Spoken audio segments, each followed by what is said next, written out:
जालना जिल्ह्यात मागील 15 ते 20 दिवसापासून अवकाळी पाऊस आणि वादळी वाऱ्याने जणू काही थैमानच घातलेला आहे. त्यामुळे आता नागरिक हैराण झालेले आहेत. तर काही ठिकाणी झाडं उन्मळून पडली, तर काही ठिकाणी घरावरची पत्रे उडून गेल्याने आणि दुसरीकडे आपण जर बघितलं तर विजेचे खांब कोसळल्याने काही काळ विजेचा पुरवठा जो आहे तो खंडित झाल्याच्या घटना ज्या आहेत त्या समोर आल्या आहेत. गेल्या 10 दिवसात जालना जिल्ह्यात 8 जणांचा मृत्यू हा वीज पडून झालाय, तर 87 पेक्षा अधिक जनावरं सुद्धा दगावल्याची माहिती जी आहे ती आता समोर आली आहे. त्यामुळे जालना जिल्ह्यात मागील 10 ते 15 दिवसापासून अवकाळी पावसाचं जे थैमान आहे ते सुरूच आहे.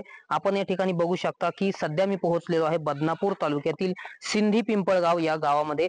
जिल्हा परिषदेची ही शाळा आहे आणि काल सायंकाळच्या सुमारास आणि मध्यरात्रीच्या सुमारास अवकाळी पावसाने जोरदार हजेरी या ठिकाणी लावलेली आहे. प्रामुख्याने आपण जर बघितलं तर अवकाळी पावसासोबतच वादळी वारा देखील इतका प्रचंड वेगात या ठिकाणी होता की अक्षरशः या शाळेची जी पत्र आहे ती पूर्णतः उडून या झाडावरती सुद्धा काही लटकलेले. आपण जर या ठिकाणी बघितलं तर आपल्या असं लक्षात येईल की वाऱ्याचा वेग किती असू शकतो.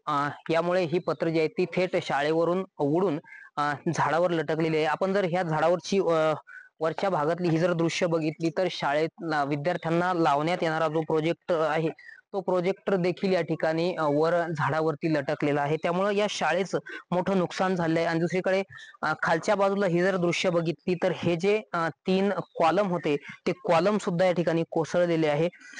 यामध्ये सर्वात महत्वाची बाब म्हणजे उन्हाळ्याचे दिवस असल्यामुळे विद्यार्थ्यांना सुट्ट्या होत्या, त्यामुळं मोठी जीवितहानी जी आहे ती या ठिकाणी टळल्याचं आपल्याला पाहायला मिळत आहे.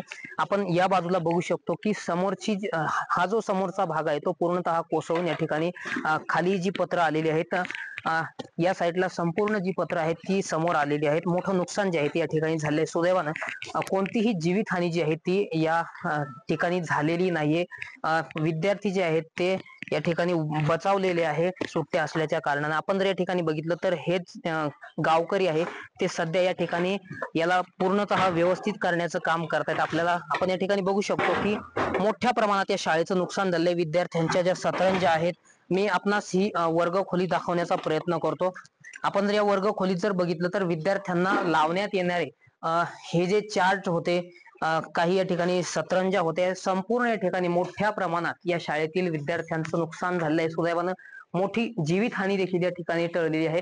गावकऱ्यांकडून ही व्यवस्था जी आहे ती पूर्ववत करण्याचे प्रयत्न जे आहेत ते सुरू आहे. माझ्यासोबत हे गावकरी आहे, त्यांच्यासोबत आपण संवाद साधूया. नेमका घटनाक्रम कसा होता, किती वाजेला पाऊस आला होता आणि काय नुकसान झाले. काका मला नाव सांगा तुमचं.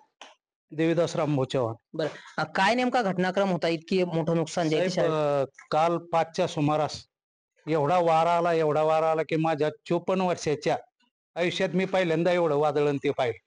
मी अक्षरशः वावरात होतो, छोटाली मुलं होती, याच्यात बसलो आम्ही झोपडीत, तर 2-4 डांग्या पडून हे माझ्या डोक्याला पण दुखापत झाली. एवढा वारा होता की भयंकर. इतका वारा आजपर्यंत कधीच आला नाही. त्याने आमची शाळा, आमचे घर, पत्रच राहिले नाही घरावर. पूर्ण ट्रॅकचा सगळं उडून गेलं सर. बरं, काही कोणाला जखम वगैरे काही नाही, जखम नाही, थोड्याफार झालं, पण वादळ इतकं होतं की भयानक वादळ होतं. त्याच्यात आमचं छप्पर उडून गेल्यामुळं दाणे भिजले, खायचं धान्य ओल्लं झालं सर. बरं, तर एकूणच आपण बघू शकतो की वरचे जे पत्र आहेत ते या ठिकाणी पूर्णतः उडून गेलेले आहे. समोरच्या झाडावर ही जी पत्र आहे ती लटकल्याचं आपल्याला पाहायला मिळेल. त्यामुळे आपण या ठिकाणी विचार करू शकतो की किती जोरदार वादळी वारा हा असू शकतो. पूर्णतः वादळी वाऱ्यामुळे हे जे पत्र आहेत ते पूर्ण उडून समोरच्या झाडावरती गेले. आपण जर दुसऱ्या ठिकाणी बघायचा प्रयत्न केला तर ह्या ज्या विटा आहे आणि हा जो या ठिकाणी वरचा वरांड्याचा भाग आहे तो सुद्धा या ठिकाणी कोसळल्याचं आपल्याला पाहायला मिळत आहे. त्यामुळे मोठं नुकसान जे आहे ते या ठिकाणी या शाळेचं झालेलं आहे.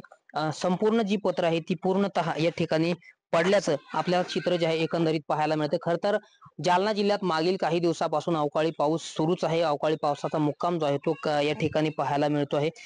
वरांडे असतील, हे जे पत्र असतील, या ठिकाणी संपूर्णतः मोठ्या प्रमाणात या शाळेचं नुकसान जे आहे ते पाहायला मिळत आहे. आपण जर या ठिकाणी ही बघितलं तर एकूण 2 ते 3 वर्ग खोल्यांचं या ठिकाणी नुकसान झाल्याचं आपल्याला प्राथमिक दृष्ट्या निदर्शनास येत आहे. या ठिकाणी आपण बघू शकता की हा प्रोजेक्टर साठी लावण्यात येणारा जो माऊस होता किंवा इतर जे काही साहित्य आहे ते अस्ताव्यस्त अवस्थेत आपल्याला पडल्याचं एकूणच चित्र जे आहे ते या ठिकाणी पाहायला मिळत आहे. त्यामुळं एकूणच या संपूर्ण अवकाळी पावसामुळे जालना जिल्ह्यातल्या विविध भागात मोठं नुकसान झालेलं आहे. काही ठिकाणी शाळेवरची पत्र उडाली तर काही ठिकाणी घरावरची सुद्धा पत्र उडाल्याने शेतकरी या ठिकाणी थोडक्यात बचावलेले आहे. कोणतीही जीवितहानी झालेली नाही. मात्र वीज पडून 8 जणांचा मृत्यू तर 87 पेक्षा अधिक जनावर दगावल्याची जी माहिती आहे ती समोर आली आहे. त्यामुळे नागरिकांना सुद्धा आता सतर्क राहण्याचं आवाहन वारंवार जिल्हा प्रशासनाकडून करण्यात येत आहे. रामनाथ ढाकणे, टीव्ही 9 मराठी, जालना.